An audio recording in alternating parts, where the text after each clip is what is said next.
Bismillahirrahmanirrahim. Assalamualaikum warahmatullahi wabarakatuh. Salam sejahtera untuk kita semua. Nah, pada kesempatan kali ini, saya Ardian Saputra dengan NIM 21010153, Fakultas Teknik Prodi Ilmu Komputer, di mana pada kesempatan kali ini kita akan menjalankan tugas dari Red Hat Academy, yaitu pada poin 8.8 sebagai syarat ujian akhir dari mata kuliah computing. Nah, di mana pada kesempatan ini kita akan membuat lab container organization with Kubernetes and OpenShift. Sebelumnya kita terjemahkan dulu ke dalam bahasa Indonesia karena saya kurang fasih dalam berbahasa Inggris. Kita terjemahkan dulu. Nah, di mana pada lab ini orkestrasi kontainer dengan Kubernetes dan OpenShift, di mana debug dan menerapkan aplikasi multi kontainer ke Red Hat OpenShift Container Platform atau RHOCP. Nah, setelah menyelesaikan latihan ini, kita diharapkan bisa memverifikasi dan memperbaiki konfigurasi objek service dan deployment RHOCP, kemudian menyebarkan objek RHOCP. Nah, di dalam latihan ini, kita ditugaskan dalam menyebarkan aplikasi Quest ke RHOCP-nya. Aplikasi ini menggunakan layanan Quest Micro, Quest Mesh API, dan Quest UI Kemas. Nah, sebagai pengguna, kita diminta menggunakan perintah lab untuk membuat proyek UCP-lab dan menerapkan layanan Micro Quest Min UI. Nah, untuk pertama kali kita diminta untuk memicu perintah lab start pencil flash. Kita Ctrl C. Kemudian kita sudah masuk ke VM dari Red-nya, yaitu di terminal. Kita nonaktifkan dulu. Kemudian kita Ctrl P di terminal.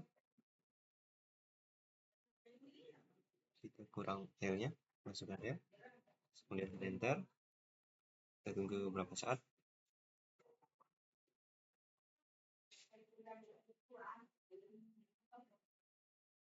Nah, di sini pada poin 8.5 ini kita memiliki 5 permasalahan yang harus kita selesaikan. Nah, diminta untuk membuka jendela di terminal baru, yaitu dengan cara masuk ke file, menu file, pojok kiri atas terminal, kan new tab untuk membuat terminal baru. Nah, kemudian pada instruksi pertama kita diminta masuk ke klaster sebagai pengguna developer dan memastikan menggunakan proyek OCP-lab tersebut. Yaitu pada perintah 1.1 kita akan masuk ke klaster sebagai pengguna developer, yaitu dengan memicu perintah UC login ini, UC login -u developer -p spasi developer spasi garis miring. Nah, garis miring ini untuk digunakan untuk agar perintah sebelumnya itu tidak dipicu terlebih dahulu. Kita Ctrl C, kemudian kita Ctrl V, kita masuk ke OpenText Dialog, Ctrl V di dalam OpenText Dialognya, kemudian kita send,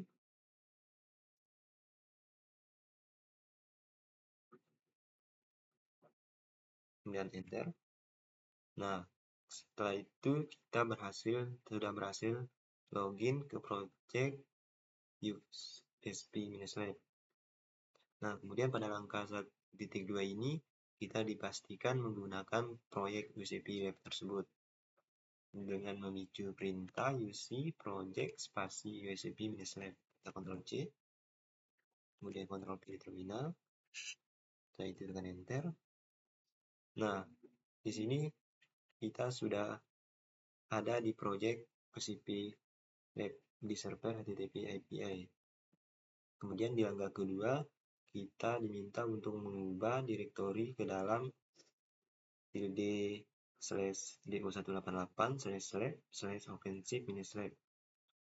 Nah, direktori ini berisi file bernama main API yang dibuat kedua, dan kemudian kita diminta untuk bahwa file YAML mungkin mengandung kesalahan, yaitu dengan memicu perintah cd.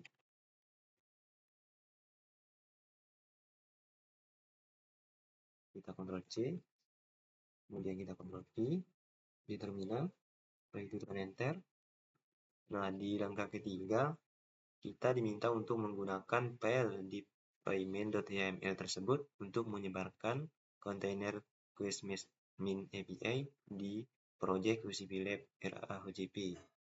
Di instruksi 3.1 kita disuruh mencoba untuk membuat penerapan menggunakan file deployment.yml tersebut, itu dengan memicu perintah uc create min app spasi deployment.yml.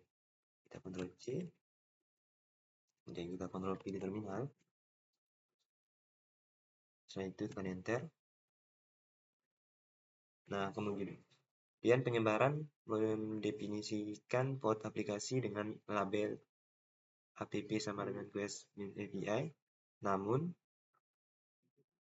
spek .selector .max label ini menggunakan label yang berbeda.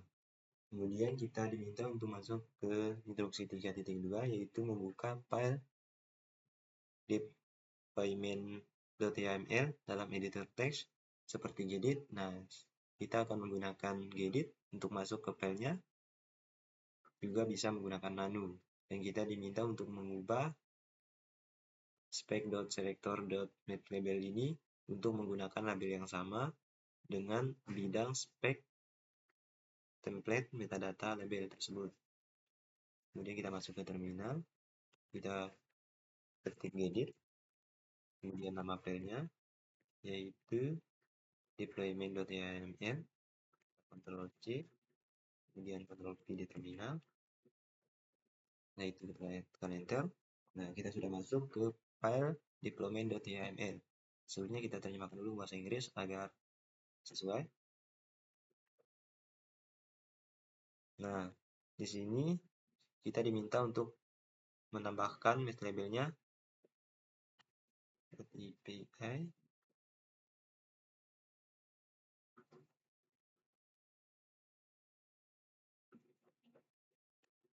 Nah, untuk menelisir kesalahan, kita Ctrl C semuanya, kemudian masuk ke dalam file, kita Ctrl A di sini, dan kita hapus, kemudian masuk ke open text dialog, kita Ctrl V, setelah itu kita send.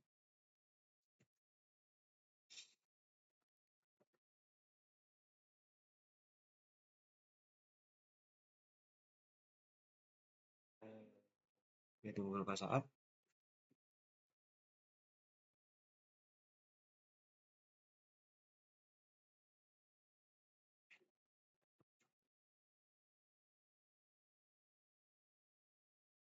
Nah, di sini kita ketinggalan A-nya tadi, terus kita masukkan di sini A.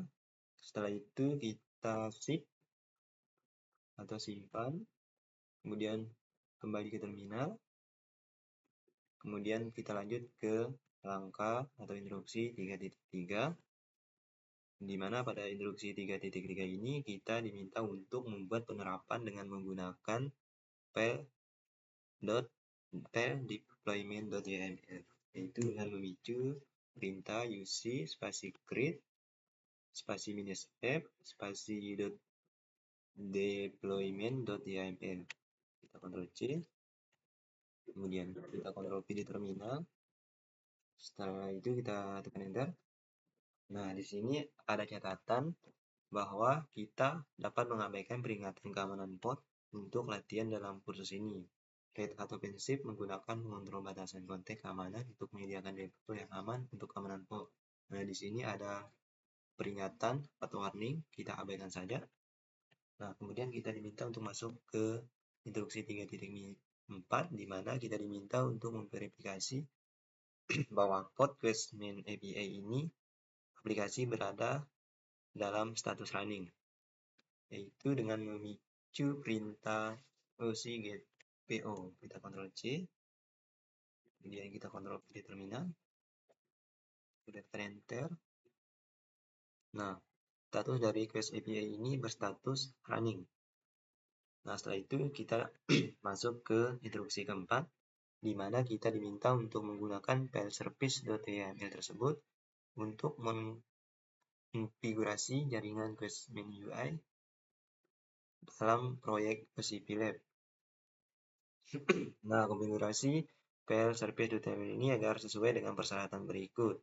Yang pertama, menampung Quest UI dan menjangkau penampung Quest API di halaman URL http://2 kali Quest main API port 8080. Kemudian, kontainer mendengarkan atau terhubung secara default ke port 8080. Kemudian, menerapkan kontainer Quest API setelah kontainer Quest API tersedia di host Quest API. Arsitek aplikasi ini menyarankan kita untuk memulai ulang Quest aplikasi jika diterapkan dalam urutan yang salah. Nah, kemudian ada catatan di sini. Jika kita melakukan kesalahan, kita diminta untuk menghapus dan membuat ulang objek service tersebut. Misalnya, kita bisa menggunakan perintah uc spasi delete spasi -f spasi service.yml untuk menghapus objek service. Nah, kita lanjut ke instruksi ke-4.1, di mana kita diminta untuk membuka file service.yml dalam editor teks seperti Gedit, ya bisa menggunakan nano juga. Kemudian mengkonfigurasikan layanan untuk melayani port 8080. Nah, kita masuk ke file service.yml dengan perintah Gedit. Gedit di terminal, Gedit, kemudian masukkan nama filenya yaitu service.yml, Ctrl C, kemudian kita Ctrl V, setelah itu tekan enter. Nah, di mana portnya kita diminta untuk mengubah ke port 8080. Di sini 8080. Kemudian pada instruksi kedua, kita diminta untuk mengkonfigurasikan layanan untuk mengirim permintaan ke port. Nah, ini port tujuannya ke 8080 juga, kita ubah 8080. Setelah itu, kita diminta untuk mengkonfigurasikan layanan untuk mengirim permintaan ke port dengan label Quest API. Label Quest API,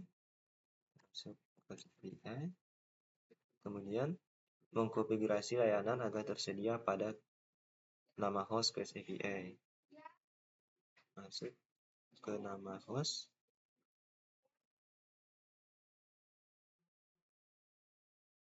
namanya API. Nah, untuk lebih jelasnya kita translate dulu ke bahasa Inggris. Nah, namanya itu Quest API. Ini sudah berhasil. Kemudian pada langkah kelima, kita diminta untuk membuat layanan dengan menggunakan file service.yml, yaitu dengan memicu perintah oc spasi create spasi -p service.yml. Kita Ctrl C perintahnya, kemudian kita save ini, kemudian kembali ke terminal. Kemudian perintah tadi kita Ctrl P di terminal. Kemudian kita tekan enter. Nah, setelah itu pada langkah 4.6 ini kita diminta memverifikasi konfigurasi layanan. Alamat IP titik akhir mungkin berbeda dengan yang ada di punya saya nanti. Kemudian kita ubah dulu ke dalam bentuk bahasa Inggris. Inggris. Nah, kemudian kita diminta untuk memicu perintah uc descript service main Quest main API. Ctrl C. Kemudian kita Ctrl V. Nah, di mana pada namanya itu yaitu Quest API. Nah, kita lanjut ke langkah atau instruksi 4.7. Kita translate dulu. Yaitu pada langkah 4.7 ini kita diminta memverifikasi bahwa kontainer Quest UA ini masih gagal, yaitu dengan memicu perintah UC get PU. Kita Ctrl C, kemudian kita Ctrl V. Nah, masih crash loop backup. Kemudian pada langkah 4.8 ini kita diminta untuk memulai ulang wadah Quest main UI ini. Nah, kita dapat menghapus kontainer yang berisi app sama dengan Quest main UI, label dari app sama dengan Quest UI, dan membiarkan penerapan Quest UI membuat ulang kontainer tersebut, yaitu dengan memicu perintah UC spasi delete spasi POD spasi -l spasi app sama dengan Quest main UI. Kita Ctrl C, kemudian kita Ctrl V di terminal, kemudian kita type enter. Nah, kemudian kita diminta untuk memverifikasi bahwa penerapan Quest UI ini tersebut membuat kontainer baru dengan memicu perintah UC get PU. Kita Ctrl C, dan kita Ctrl V. Setelah itu kita tekan enter. Nah, di sini pada langkah kelima ini kita disuruh masuk ke browser, navigasi ke halaman HTTP ini, kemudian memverifikasi bahwa aplikasinya berfungsi. Yaitu kita masuk ke browser, di VM-nya,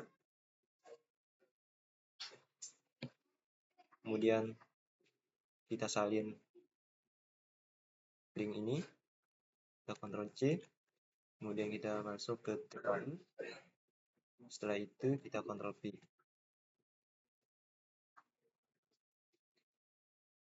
Terus enter. Nah, di sini bahwa ditampilkan bahwa aplikasinya sudah berhasil berfungsi. Setelah itu kita close tab. Nah, di langkah keempat tadi,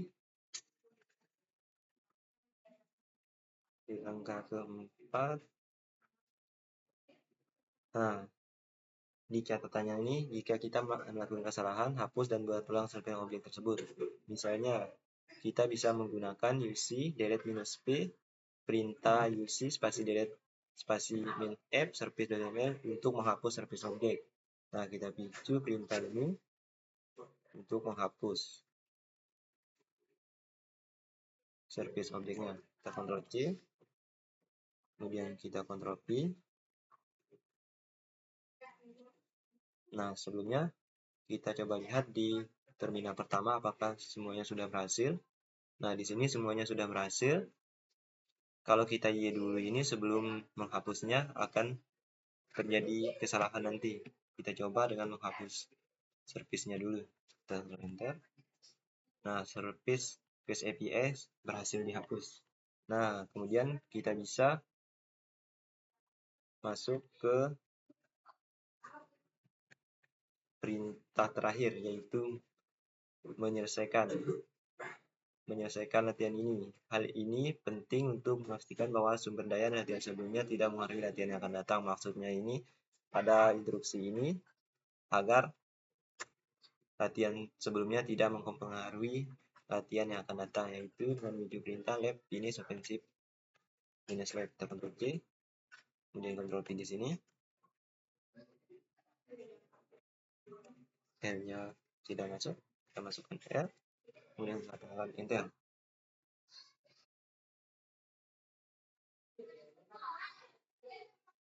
Kita tunggu beberapa saat. Nah, setelah itu berhasil dari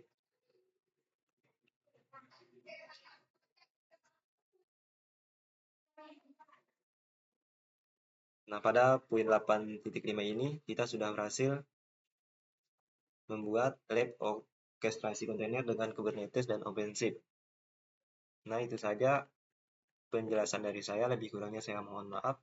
Wabillahi taufiq. Assalamualaikum warahmatullahi wabarakatuh.